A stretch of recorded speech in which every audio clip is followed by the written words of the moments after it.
Okay, hello there.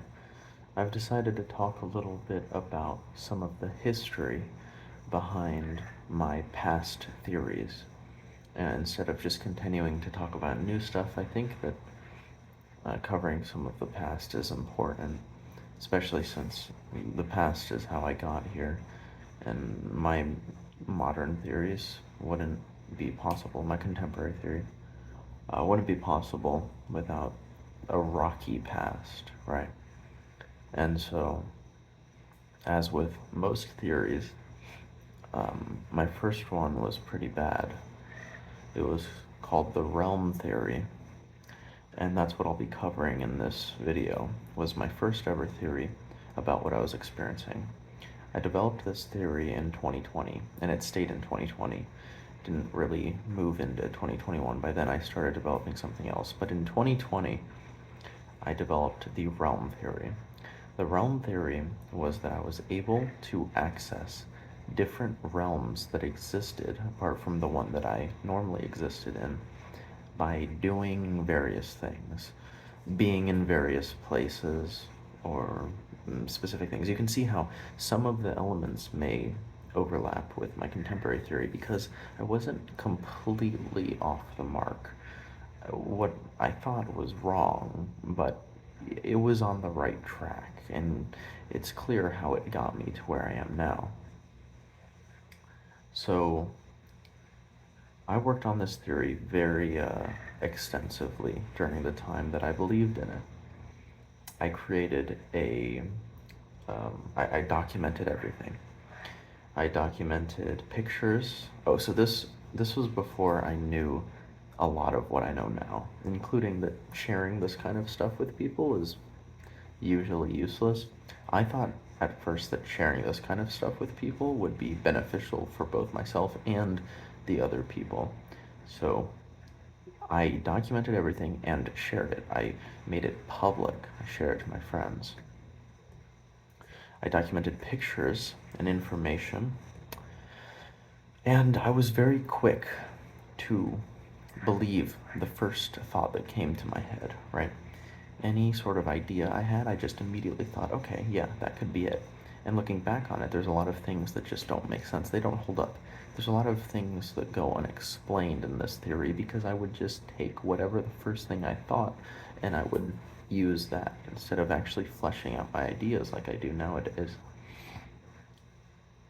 So, yeah, so I started documenting. I documented like 16 something realms, different realms that I thought I was going to based on where I was at the time. Some of the like names of these realms were like the light realm, the dark realm. There was the industrial realm. At some point, I stopped naming the realms. I think I started to feel sort of uncomfortable with naming them because I started to realize, the way that I'm applying names to these things is weird. I'm applying names to these things as though I know that's what they're called. Like the industrial realm, that doesn't. It sort of meant to me what it felt like, but that's why I try to be a little bit more objective with my namings now. I try to name things like just acronyms of what they are. You know, nothing special. It's like Louis, for instance, loss of understanding and everything. It's just a lot. It's not like I'm naming it something. It's literally just describing what it is. And so, like industrial realm, dark realm, light realm. These are sort of names I gave. There's one called what was it? Like hazy realm or like grain realm. That's what it was called. It was called grain realm. But you can see how I was just applying names to these things.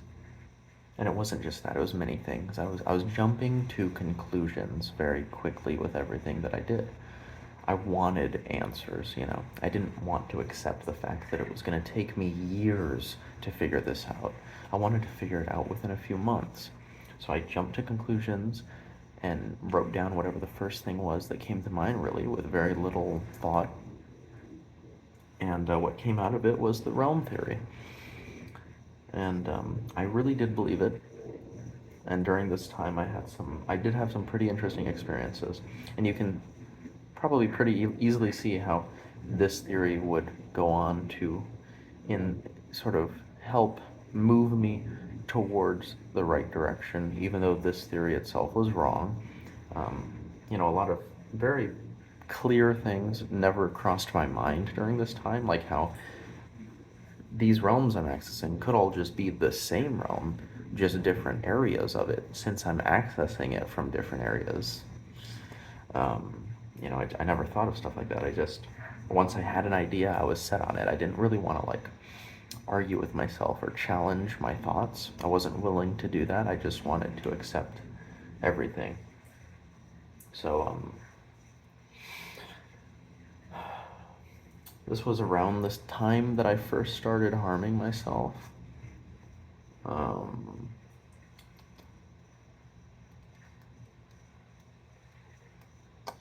um, yeah, it was, yeah. Like, seriously, I had done little things before, but it was never anything so extreme, right? This was when it started to become extreme and real. So those line up. And I didn't have an explanation for that. There were so many things I didn't have an explanation for, and I wasn't really searching for one because deep down I kind of knew that this theory there was something wrong with it. It just didn't add up. There were so many unexplained things, and I wasn't really willing to figure them out, and it was mostly just because I wasn't challenging my own ideas. I was just accepting the things that I thought. But some other information about the theory, I think.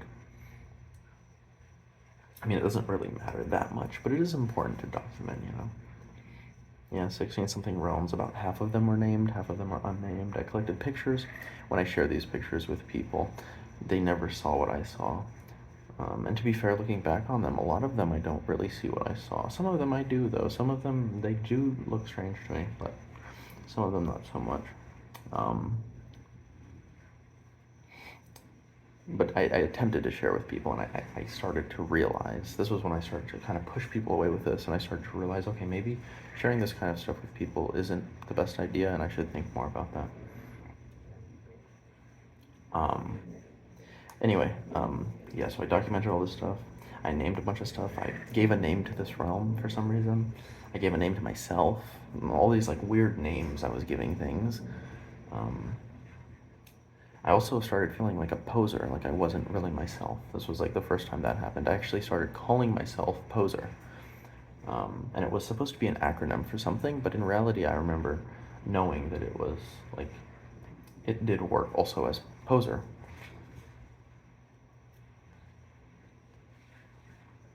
And,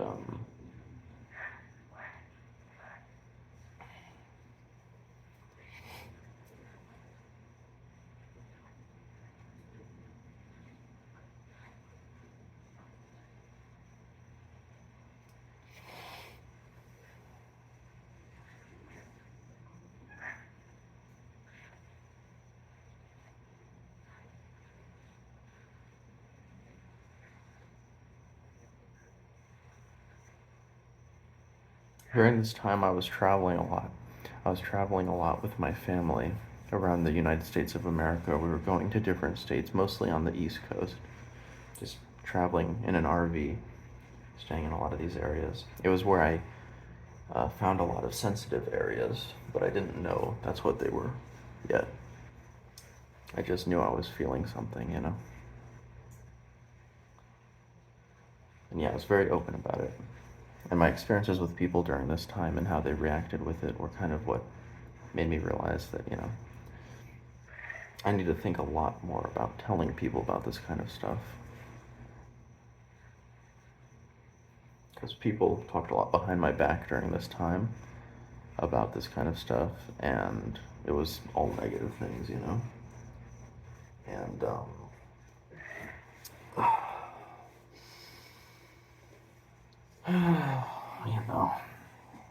I pushed people away with this kind of stuff, and so it made me realize I have to think a lot more about what I say to people and what I share.